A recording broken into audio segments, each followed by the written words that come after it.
ನಿರ್ದೇಶನಕ್ಕೆ ಬಂತು, ಯಾಕೋ ಏನೋ ಅದು ಅವ್ರಿಗೆ ಬಿಟ್ಟಂಥ ವಿಷಯ. ಮತ್ತು ಅದರಲ್ಲೂ ಮೀಡಿಯಾ ಪ್ರಪಂಚ ಯಾಕೋ ಏನೋ ಆ ಸಂದರ್ಭದಲ್ಲೇ ಭಾಳ ದೊಡ್ಡದಾಗಿ ಹೇಳ್ತು, ವಾಸ್ತವವಾಗಿ ಹೇಳ್ತು ಅಂತ ನಾವು ಅನ್ನೋದು ಅಲ್ಲಗಳಿಲಿಕ್ಕೆ ಸಾಧ್ಯ ಇಲ್ಲ.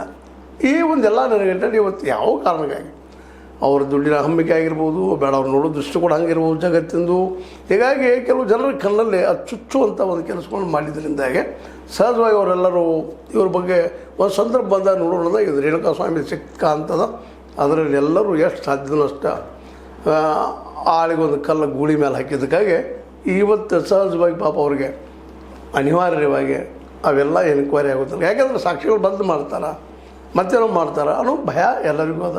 ಅದರಲ್ಲೂ ರೇಣುಕಾ ಸ್ವಾಮಿ ಒಂದು ಸಣ್ಣ ಬಡ ಕುಟುಂಬ ಬಂದಂಥವ, ಏನೋ ಯಾವುದೋ ಸಲ ತಪ್ಪು ಅವನದಂತೆ ಅಪರಾಧನ ಎರಡು ಮಾತಿಲ್ಲ. ಆದರೆ ಆ ಸಂದರ್ಭದ ದರ್ಶನ್ ಅವರು ಮಾಡಬೇಕಾಯ್ತು ಕೆಲಸ ಏನಪ್ಪ ಅಂದ್ರೆ ಪ್ರಜ್ಞಾವಂತರಾಗಿದ್ದರೆ, ಇಲ್ಲ ಅಂತ ಈಗ ಪ್ರೂವ್ ಆಗ್ಯದ.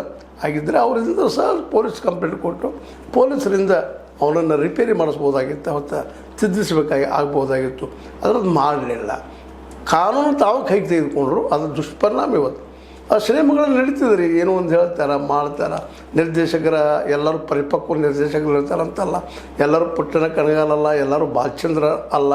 ಅನೇಕ ದೊಡ್ಡ ದೊಡ್ಡವರು ನಮ್ಮಲ್ಲಿ ನಿರ್ದೇಶಕರು ಬಂದು ಹೋಗಿದ್ದಾರೆ, ನಿರ್ಮಾಪಕರು ಬಂದು ಹೋಗಿದ್ದಾರೆ. ಅಂಥ ಮಟ್ಟದವ್ರು ಇಲ್ಲದೆ ಹೋಗಿದ್ದರಿಂದ ಇವತ್ತು ನೋಡ್ರಿ ಪ್ರತಿಯೊಂದು ಪರಿಹಾರ ಏನಪ್ಪ, ಅವ್ರು ದುಡ್ಡು ಮಾಡೋದು ಇರ್ತದೆ. ಒಂದು 4-5 ಹಾಡು ಹಾಕ್ಕೊಡೋದು, ಝಂಗ ಚಕ ಅಂತೇಳಿ ಆ ಹಾಡು ನೋಡಿ ಹುಡುಗರು ಬೆನ್ನು ಹತ್ತೋದು.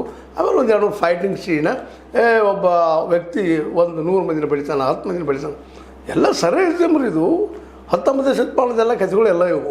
ಒಂದು ಬಡದ 4 ಲಗ ಹೋಗಿ ಬೀಳೋದು ಮಾಡೋದು. ಯಾಕಂದರೆ 70-80 ಕಿಲೋಮೀಟರ್ ಒಬ್ಬ ವ್ಯಕ್ತಿ ಒಂದು ಬಡದ 4 ಲಗ ಹೆಂಗೆ ಹೋಗಿದ್ದಾನೆ ನಾವು, ಇಷ್ಟು ಸಹಿತ ಆಮೇಲೆ ಕಾಮನ್ ಸೆನ್ಸ್ ಇಲ್ದಂಗೆ ಬಿಡುವಂಥದ್ದು, ಅನೇಕ ಫೇರಿ ಟೇಲ್ಗಳನ್ನು ಹೇಳುವಂಥದ್ದು, ಭ್ರಮಾಲೋಕಗಳು ಸೃಷ್ಟಿ ಮಾಡುವಂಥದ್ದು. ಹೀಗಾಗಿ ಆ ಭ್ರಮಾಲೋಕದಲ್ಲಿದ್ದಂತಹ ನಮ್ಮ ದರ್ಶನ್ ಅವರು ತಿಳಿದೋ ತಿಳಿಯದನೋ ತಪ್ಪುಗಳನ್ನ ಮಾಡ್ತಾನೆ ಬಂದರು. ಒಂದಾದ್ರೆ ಎರಡಾದ್ರೆ ಕ್ಷಮೆ ಆಗ್ತಿದ್ರು, ಮೆದ್ಮೇಲೆ ತಪ್ಪು